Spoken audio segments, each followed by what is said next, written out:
이 시간에는 성경을 어떻게 읽어야 합니까? 라는 제목으로 말씀을 나누겠습니다. 기독교를 미신적인 신앙으로 접목해서 신앙생활 하시는 분들을 보게 됩니다. 이런 분들의 특징은 성경을 주술적인 말씀으로 보는 것입니다. 예를 들면 이런 겁니다. 아침에 일어나서 성경을 짜잔하고 폈더니 눈에 확 들어오는 것으로 그날에 점을 친다든가, 성경의 앞뒤 문맥은 다 빼버리고 그 말씀을 하게 된 상황도 다 빼버리고 말씀 한 구절을 주문처럼 사용하는 것입니다. 이렇게 성경을 전보는 식으로 아니면 주술적인 방법으로 사용한다면 이것이 기독교 무당입니다. 우리 인간의 삶은 너무도 복잡하고 다양합니다. 각 사람마다 처한 상황이 다 다릅니다. 인간의 복잡한 삶에 대하여 성경이 구체적으로 하나님의 뜻을 알려주지를 않습니다. 성경이 개개인에 대하여 하나님의 뜻을 일일이 알려주는 것은 불가능합니다. 그럼 우리는 성경을 어떻게 해석해야 합니까? 신약 성경의 대부분은 편지 형식의 서신서입니다. 에베소서 1장 1절에 하나님의 뜻으로 말미암아 그리스도 예수 사도된 바울은 에베소에 있는 성도들과 그리스도 안에 신실한 자들에게 편지하노니 이렇게 기록되어 있습니다. 고린도전서 14장 37절에 보면 만일 누구든지 자기를 선지자 혹은 신령한 자로 생각하던 내가 너에게 편지한 것이 주의 명령인 줄 알라 이렇게 말씀합니다. 편지를 받아본 적이 있습니까? 그 편지를 감동으로 읽게 되면 그 보낸 사람의 인격과 성품이 이런 것들이 고스란히 전달되는 것입니다. 마찬가지로 성경에는 예수 그리스도의 인격이 담아 있습니다. 서신서에 예수님께서 나에게 보낸 편지입니다. 내가 너에게 편지하는 것이 주의 명령인 줄 알라라고 기록되어 있습니다. 성경은 주술적인 주문서가 아닙니다. 하나님이 인격적인 형태로 인격적인 나에게 말씀하시는 것입니다. 그러므로 성경을 통해서 삶의 보편적인 원리를 발견하고 내 삶에 적용하는 것입니다. 성경에는 전체적인 삶에 대한 원리가 있을 뿐입니다. 이 원리를 나의 삶에 적용하여 하나님의 뜻을 발견해야 합니다.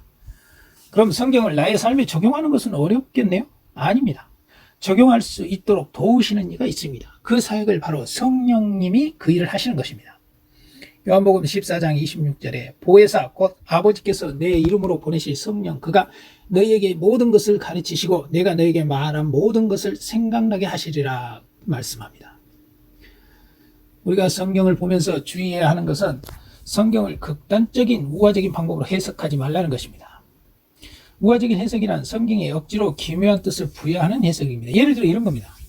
요한복음 2장에 보면 예수님이 가나 혼인잔치집에서 첫 기적을 베풉니다. 거기에 항아리 6개가 나옵니다.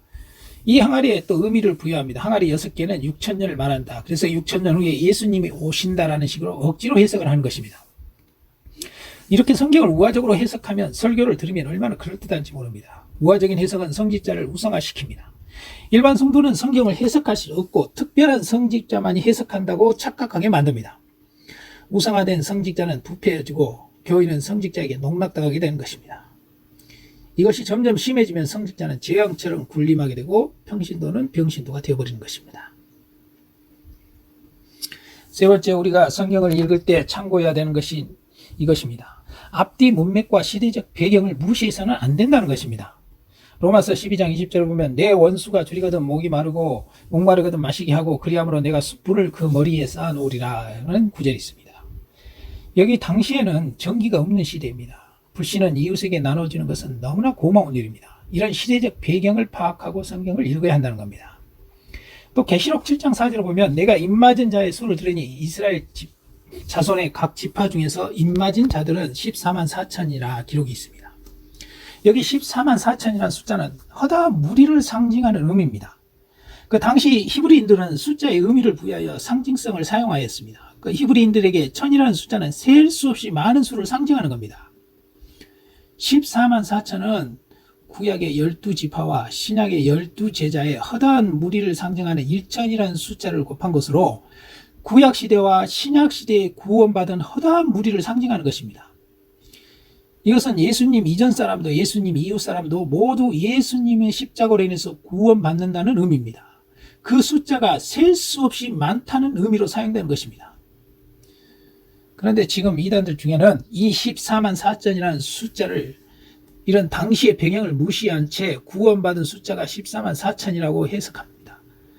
그 숫자 안에 들어가기 위해서 신앙을 경쟁시키고 재산을 팔고 직장도 그만두고 극단적으로 가족들도 등져버리고 오로지 그 숫자 안에 들어가기 위해서 미친 듯이 앞뒤안가 그리고 충성하게 만듭니다. 결론입니다. 성경에서 삶의 보편적인 원리를 찾아내야 됩니다. 그리고 지나친 우화적인 해석에 주의합니다. 어떤 문맥의 경우에는 시대적 배경이 있음을 알아야 됩니다. 그 배경을 무시해서도 안 됩니다. 모든 성경은 성령의 감동으로 쓰여졌습니다. 성경은 우리 말씀을 읽을 때 깨닫게 하신다고 하셨습니다. 그러므로 성경을 읽을 때 성령 하나님의 도우심을 요청해야 됩니다. 요한복음 14장 26절에 보혜사 곧 아버지께서 내 이름으로 보내실 성령 그가 너희에게 모든 것을 가르치시고 내가 너희에게 말한 모든 것을 생각나게 하시리라 말씀이었습니다. 기도하겠습니다. 하나님 아버지 감사합니다. 성경을 읽고 하나님의 말씀을 들을 때 성령님의 도우심을 구합니다. 이것이 하나님의 말씀인지 성령의 감동으로 알게 하여 주시옵소서. 성령 하나님은 늘 내 안에 계셔서 나를 구원의 길로 인도해 주시기 감사합니다. 예수님의 이름으로 기도합니다. 아멘.